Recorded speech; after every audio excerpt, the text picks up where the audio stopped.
कैथल पहुंचे इनेलो के प्रधान महासचिव अर्जुन चौटाला 21 तारीख को कैथल में होने वाले राज्य स्तरीय युवा महासम्मेलन की तैयारी पर नई गठित कार्यकारिणी से हुई चर्चा। बोले, यह युवा साथियों का सम्मेलन है, उसमें पूरे देश से आए युवा अपनी समस्याओं पर चर्चा करेंगे। आज हरियाणा में बेरोजगारी की दर 38% तक पहुंच गई है। पूरे भारत में देश में सबसे ज्यादा बेरोजगार युवा हरियाणा प्रदेश के हैं। मुख्यमंत्री मनोहर लाल से बात की गई तो उनका कहना था कि विदेश में मजदूरों की जरूरत है, आप हरियाणा सरकार से संपर्क करें, हमने विदेश भेजेंगे। हमें नरेंद्र मोदी की गारंटी पर कोई विश्वास नहीं है और मुझे नहीं लगता कि पूरे भारत में उनकी किसी भी बात की गारंटी पर लोगों को विश्वास है। दुष्यंत चौटाला, मेरा क्या लगता है? अर्जुन चौटाला। कैथल में कार्यकर्ताओं से मिलने पहुंचे इनेलो के राज्य महासचिव अर्जुन चौटाला बोले, नई कार्यकारिणी की गठित हुई थी तो कार्यकर्ताओं से मिलने आया हूं और आगे की कार्यशैली पर चर्चा की गई। उन्होंने कहा कि कैथल में 21 तारीख को कैथल की अनाज मंडी में राज्य स्तरीय युवा सम्मेलन होने जा रहा है और युवा सम्मेलन की इसलिए जरूरत पड़ी कि जो भारतीय जनता पार्टी की सरकार है, इसका सबसे ज्यादा नुकसान हमारे युवा को हुआ है। आज हरियाणा में बेरोजगारी की दर 38% तक पहुंच गई है। पूरे भारत देश में सबसे ज्यादा बेरोजगार युवा हरियाणा प्रदेश के हैं और जब इन युवाओं को समय समय पर रोजगार देने की बात आती है तो सरकार यह कह देती है कि सरकार के पास पैसा नहीं है।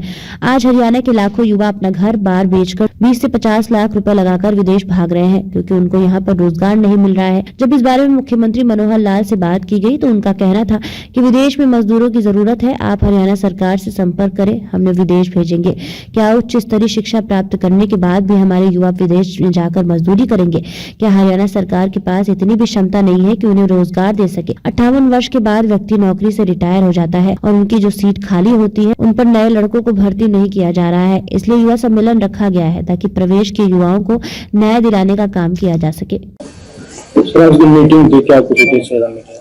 देखिए, आज हमारा जो युवा का जिले का संगठन, सभी हलकों का संगठन जो बना है कैथल में, आज सभी साथियों से मुलाकात करने के लिए, आगे की हमारी रणनीति के ऊपर चर्चा के लिए और आने वाली 21 तारीख को युवा सम्मेलन के ऊपर हम सभी ने यहाँ पर चर्चा करी। आज के हमारी मीटिंग का जो मेन उद्देश्य है वो यही था। जो युवा सम्मेलन रखा गया, नाम क्यों रखा गया? युवाओं के लिए सम्मेलन ये रखा गया है। आज के दिन हरियाणा प्रदेश में जो हमारा युवा है, सबसे ज्यादा अगर इस मौजूदा सरकार, बीजेपी सरकार की वजह से किसी को नुकसान हुआ है तो प्रदेश के युवा को हुआ है। आज आप एक चीज देखो, हरियाणा के अंदर 38% बेरोजगारी आ चुकी है। पूरे भारत में सबसे ज्यादा बेरोजगार जो है वो हरियाणा प्रदेश के। वहीं दूसरी तरफ जब उनको रोजगार देने की बात आती है तो समय समय पर सरकार ये जवाब दे देती है कि सरकार के पास पैसा नहीं है। आज कितने लाखों युवा हैं हमारे प्रदेश के जो कोई 20 लाख, 25 लाख, 30 लाख, 50 लाख तक उनका परिवार पैसा खर्च करके उनको बाहर भेज रहा है, सिर्फ इस कारण से क्योंकि यहाँ पर रोजगार के साधन ही नहीं मिल रहे। और वहीं दूसरी तरफ जब इस बारे में मुख्यमंत्री जी से पूछा गया तो आपको पता है उन्होंने जवाब क्या दिया? उन्होंने ये दिया जवाब कि बाहर कई विदेशों में मजदूरों की जरूरत है, आप हरियाणा सरकार से संपर्क करें और हम आपको बाहर भेजेंगे। भाई, हमारे लड़के क्या मजदूरी करने के लिए बैठे हैं? जो लड़का डबल BBA है, डबल MA है, MBA जिसने कर रखी है, किसी ने MBBS कर रखी है, किसी ने बड़े बड़े कोर्स कर रखे, कई तो PhD वाले हैं, उनको मजदूरी करने के लिए भेजोगे आप? क्या आपके पास इतनी भी क्षमता नहीं है कि प्रदेश में उनको रोजगार नहीं दे सकते? सरकारी कर्मचारी तो हर साल रिटायर होते हैं, डॉक्टर भी होते हैं, टीचर्स भी होते हैं, क्लरिकल वाले भी होते हैं, पुलिस भी होती है। हर प्रकार का सरकारी कर्मचारी की एक उम्र की लिमिट रखी गई है उनके रिटायरमेंट की। तो फिर उनके बदले के हर साल क्यों नहीं हो रही भर्तियां? इन सारी तमाम चीजों को ध्यान में रखते हुए ये युवा सम्मेलन रखा गया है। हमें प्रदेश को, हमारा जो मेन मकसद है प्रदेश के युवा को न्याय दिलाने का है, उनको रोजगार दिलाने का है। तो सर 22 फरवरी को राम दिवस मनाया जा रहा है, अयोध्या कहाँ देखते हैं आप? देखिए जी, ये एक रिलीजियस मैटर है, पॉलिटिकल मैटर नहीं है। देश के हर हिंदू की आस्था कहीं ना कहीं श्री राम से जुड़ी हुई है, शिव जी से जुड़ी हुई है, गणेश जी से है, बजरंगबली से है, सबकी आस्था सब जगह जुड़ी हुई है। इसको आप एक केवल धार्मिक रूप से देखें, इसको राजनीतिक से नहीं देखें। जी, जैसे आप बोल रहे हो युवाओं, आपको 2014 का चुनाव याद है?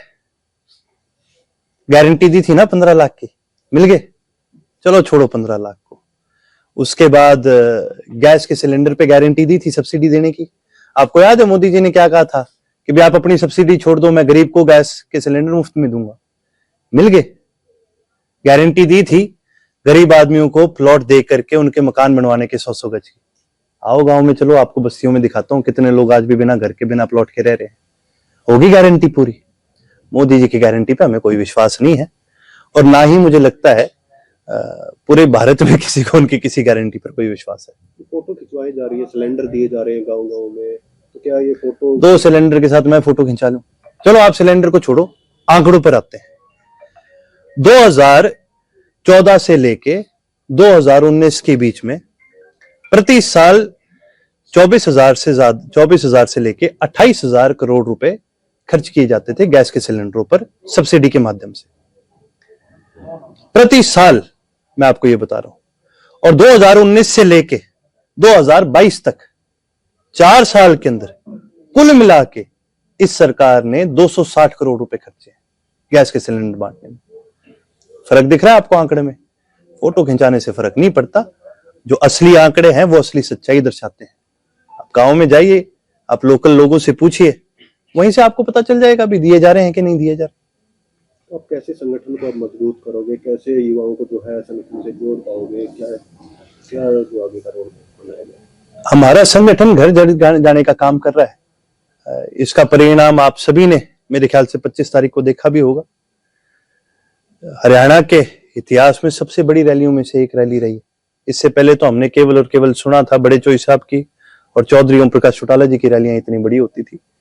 इतनी बड़ी रैली वो केवल और केवल हमारे संगठन के बढ़ने की वजह से ही हो सकी। हमारे संगठन के एक एक साथी ने मेहनत करी है, घर घर जाने का काम करा है। उसी प्रकार से, उसी विचारधारा के साथ आज भी हम घर घर जाने का काम कर रहे हैं और मेहनत करने का काम कर रहे हैं। युवा सम्मेलन में कौन कौन पहुंचेंगे नेता? युवा सम्मेलन में हमारे युवा साथी पहुंचेंगे। ये नेताओं का सम्मेलन नहीं है, हमारे प्रदेश के युवाओं का सम्मेलन है। तो युवा तो दुष्यंत चौटाला ने भी जोड़े थे, जब सीटें आई तो जाके भाजपा के साथ संगठन कर लिया। तो फिर मैं क्या करूं? मेरा कौन सा कुछ लगता है वो? तो उसकी जवाबदेही मैं थोड़ी दूंगा। उसकी जवाबदेही तो वो खुद देगा ना। आप उससे पूछिएगा भाई क्यों गया, फिर क्यों दिया धोखा।